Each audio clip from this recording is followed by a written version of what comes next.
Tema, eu vou convidar aqui para nossa transmissão o Cristiano Pavini, ele que é coordenador de projetos da Transparência Brasil e também vai nos ajudar, contribuir para essa análise sobre esse projeto que pode ser votado a qualquer momento no Senado Federal. Cristiano, muito obrigada pela sua participação aqui com a gente. Bom, a gente teve essa nota do Departamento de Finanças, Orçamento e Contabilidade da Câmara, que fez ali uma estimativa em relação, né, ao custo disso, o impacto desse projeto em relação às contas. E de acordo, né, com o DEFIN, esse departamento, e aí o número, né, que eles repassam é de que o impacto seria de 64,6 milhões por ano desses 18 deputados federais a mais em relação, né, a essas cadeiras que serão criadas. Lembrando que foi uma decisão da própria Câmara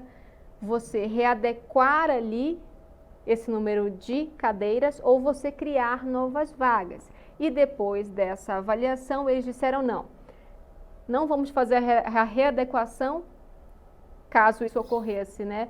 Vários estados perderiam parlamentares, 7 estados especificamente perderiam parlamentares, e aí outros 7 estados ganhariam parlamentares sem nenhum custo extra. Mas eles decidiram que ninguém vai perder vaga e nós vamos criar novas vagas, 18 vagas aí, o que pode ser definido ainda hoje. Então, em relação a esse custo anual, de fato, esse custo repassado pela Câmara, que prevê ali, em especial, essa questão de salários, ali algumas verbas de gabinete. Qual a sua avaliação em relação a esse custo? Teriam outros custos também, como cota parlamentar, ou, enfim, outros custos também que não fazem parte desse levantamento feito pelo Departamento de Finanças lá da Câmara dos Deputados? Muito boa tarde a você.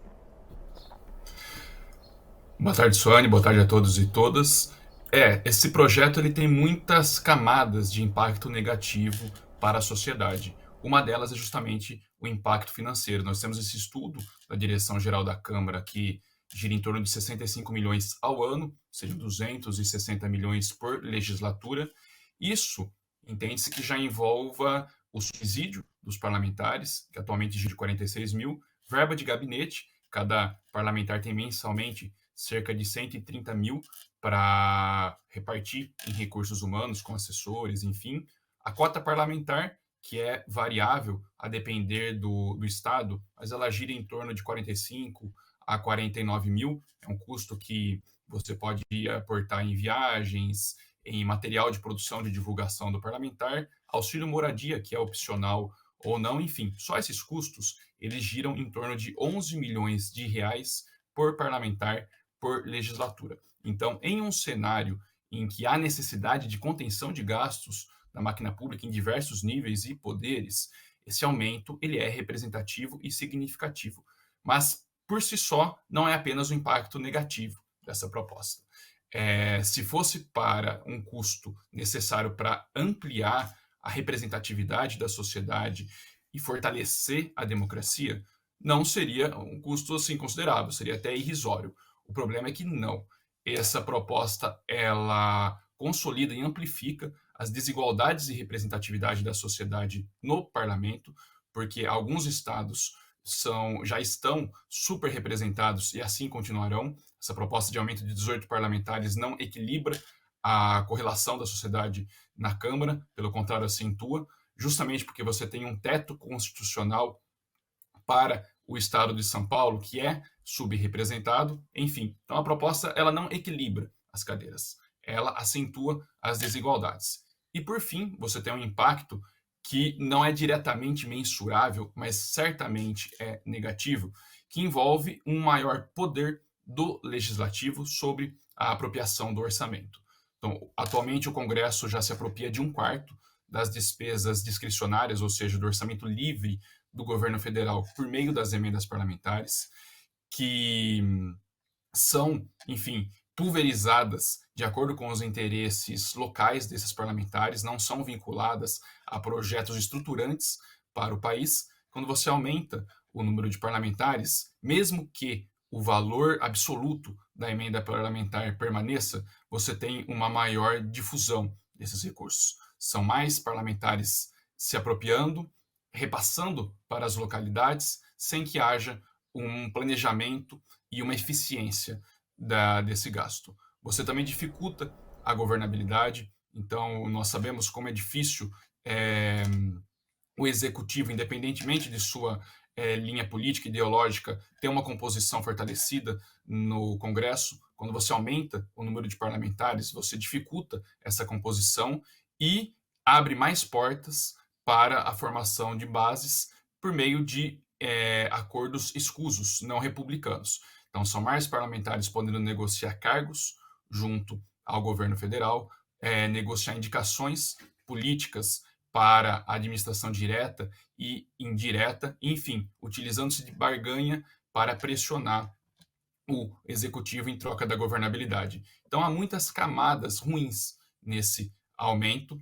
que vão além do financeiro, mas certamente o financeiro é uma das mais gritantes e é muito ruim em um cenário em que você tem contenção, inclusive de políticas públicas essenciais, ter um aumento de R$ 1/4 bilhão a cada 4 anos por conta dessa reconfiguração que, reforço, ela não atende a um equilíbrio de cadeiras. Ela foi feita de uma forma a não equacionar a nova configuração da população brasileira disposta no censo, e sim evitar que estados reduzissem suas cadeiras, aumentando nesses 18 novos assentos, de modo que a configuração do Congresso continua sendo desigual.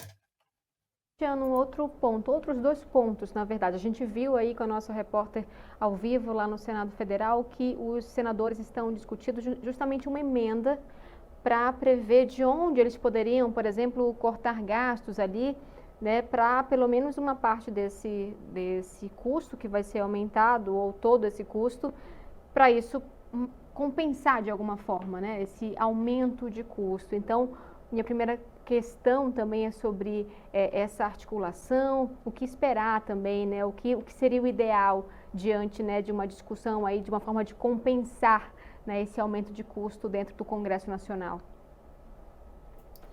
Bom, o Legislativo tem a sua autonomia orçamentária para execução financeira. O ponto é, se é possível fazer esse corte de gastos, por que já não realizá-lo na presente data e, inclusive, devolver esses recursos para a União para aplicação em políticas públicas? Porque a proposta de aumento, ela não tem só esse impacto nas finanças, ela tem esses outros impactos que não são acessórios aqui mencionados. Mas se o ponto for esse, então apenas o impacto financeiro, e se a Câmara tem essa margem para cortar gastos, que poderia ser viabilizada por meio dessa emenda, por que não